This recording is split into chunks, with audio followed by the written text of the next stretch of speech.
Selamat pagi. Kita kembali ke kasus ya, di mana punya Mas Pram ini 19 nggak lolos ya. Memang untuk pemula ini butuh pemahaman yang lebih dalam ya. Tapi nggak apa-apa. Namanya juga masih tahapan belajar ya. Baik. Ya. Pada motherboard ini berjenis ZGSA ya atau Quanta. Pertama, langkah yang harus diperhatikan adalah Anda cari air sensing ya, Mas Pram ya. Anda cari air sensing.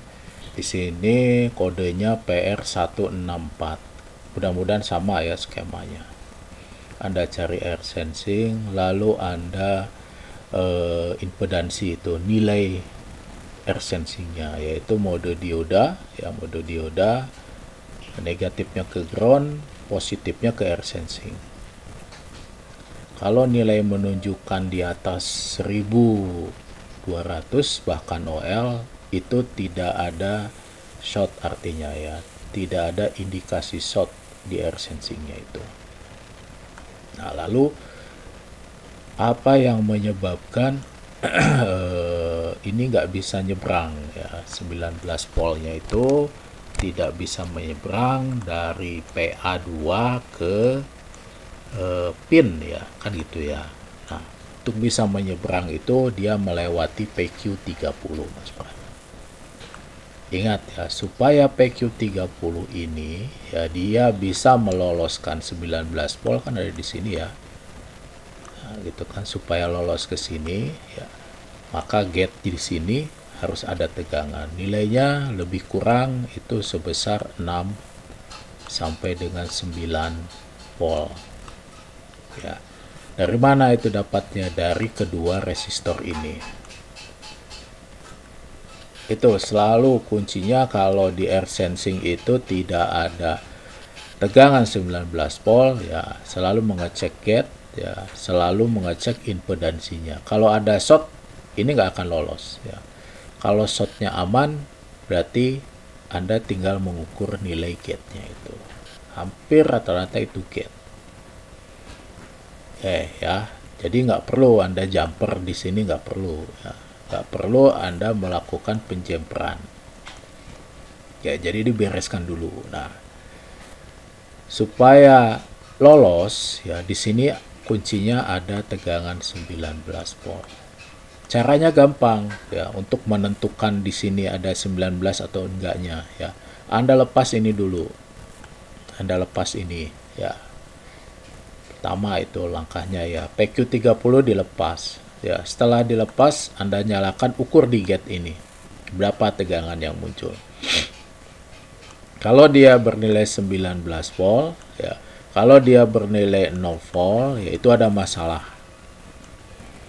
Masalah yang pertama adalah ini PQ1. Masalah kedua adalah resistor pembaginya. Ya. Itu ya, kalau di gate ini ada 19 volt atau 0 volt, masalah ada dua. Ya, di PQ1 dan di R pembaginya. Oke ya. Kita eliminasi dulu ya, PQ1 Anda angkat. Anda angkat juga.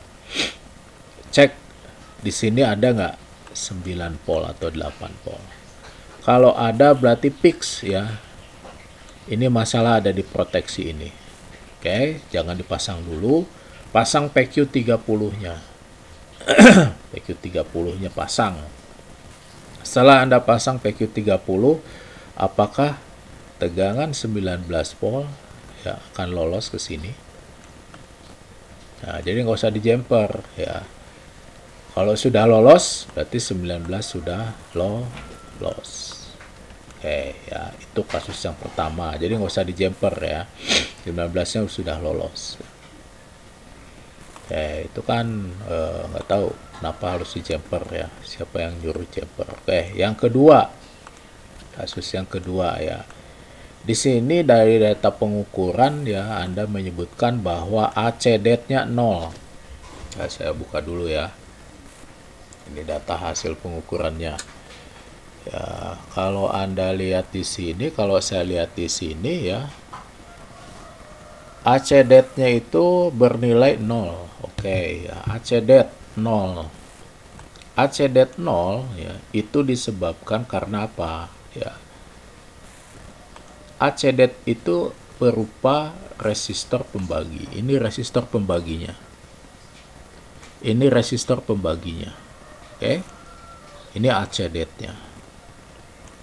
Dari area adaptor, bukan area setelah PQ30 ya, mengalir tegangan ke sini 19 volt. Kemudian melewati resistor divider, ini resistor divider ya, dan satu diambilkan ke sini. Ya. Itu ya. Jadi kalau di sini 0, R ini yang jadi masalah. Oke. Ya. Anda cek dulu R ini, PR3 jadi masalah. Kenapa PR3 jadi masalah? Kalau 19 volt di sini ada, ya, di sini 0, otomatis kan ke sini juga 0. Paham ya? Ya itu, ya bereskan dulu PR3 ya. Cek PR3-nya, ya ganti PR3-nya. Gantinya harus dengan nilai yang mendekati. Mendekati di sini artinya ya nilainya itu harus ya 60, mau 70 kilo bebas ya. Yang penting mendekati aja. Syukur-syukur ada 63 kilo ya. 4-nya diabaikan. Yang kedua, reg N di sini ya. Nah, reg N ya. Reg N di sini nilainya adalah 0, Mas. Ya, reg N di sini nilainya 0. Seharusnya ya. Seharusnya IC ini mengeluarkan tegangan di reg N sebesar 6 volt. Ya, harusnya ya. Syaratnya apa supaya keluar tegangan 6 volt ya? Yang pertama, ini PCC ada tegangan. Sebesar berapa? 19 volt. Ya, dari sini dia dari PA2 melewati ini. Harusnya diukur dulu tuh PCC dulu. Ada nggak hadir PCC 19 volt? Ya, di kaki nomor 20. PCC nomor 1 ya. Kedua itu ACDET. Ketiga baru reg N. Itu syarat kerja IC charger itu ya. Di sini 19 volt. Di sini hasil bagi dari ini, masih ingat kan pembagiannya ya. Kurang lebih lah ini sekitar 2,4 sampai dengan 3 volt, lebih kurang ya, atau lebih pastinya ukur aja resistor pembagi, baru keluar reg N. Itu tahapannya, sekuennya ya. PCC nomor 1 kalau IC charger itu, kedua ACDET ya, yang ketiga adalah reg N itu ya. Itu Mas Pram ya, yang harus diperhatikan ya dalam hal pengukuran. Nah, reg N nggak keluar ya, itu bisa disebabkan mungkin PCC-nya kurang atau ACDET-nya. Sudah jelas ini ACDET-nya yang jadi masalah. Masalah ada di ACDET. Meskipun 19-nya udah lolos, itu jelas laptop tidak bisa di-switch. Ya, tidak bisa di-switch kalau ACDET-nya 0, karena sesungguhnya ACDET itu adalah deteksi adaptor terpasang. Jadi si laptop ini seolah-olah tidak mendeteksi adaptornya terpasang. Berarti seolah-olah tidak dicolokkan meskipun 19 volt lolos ya. Itu yang jadi saya heran itu adalah kenapa si acoknya high. Nah, oke, kita coba ya, acoknya high. Dalam hal ini sesungguhnya acoknya itu adalah 0. Ya, di sini harusnya 0 ya. Itu ya. Atau acinnya 0 harusnya nih, acinnya 0 ya. Kayak gini aja dulu lah ya. Bereskan dulu ACDET. Ya, bereskan dulu PCC, lalu ACDET ya, sampai keluar reg N. Itu aja ya. Nah, untuk yang 19 voltnya tadi lepaskan dulu PQ1, atau lepaskan dulu PQ30, diukur gate-nya berapa pol. Kalau 9 pol ya berarti ini PQ30-nya rusak. Nggak usah di jumper ya. Ya, kalau misalkan diukur setelah dilepas PQ30, di gate-nya 0, di gate-nya 19 pol, lepas PQ1. PQ1 dilepas, ukur lagi gate-nya.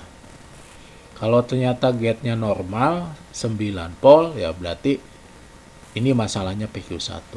PQ30-nya dipasang. Kalau ternyata gate-nya nggak normal juga, nggak 9, nggak 8 pol, resistor pembaginya ini yang jadi masalahnya. Mungkin seperti itu ya, Mas, untuk penjelasannya. Terima kasih.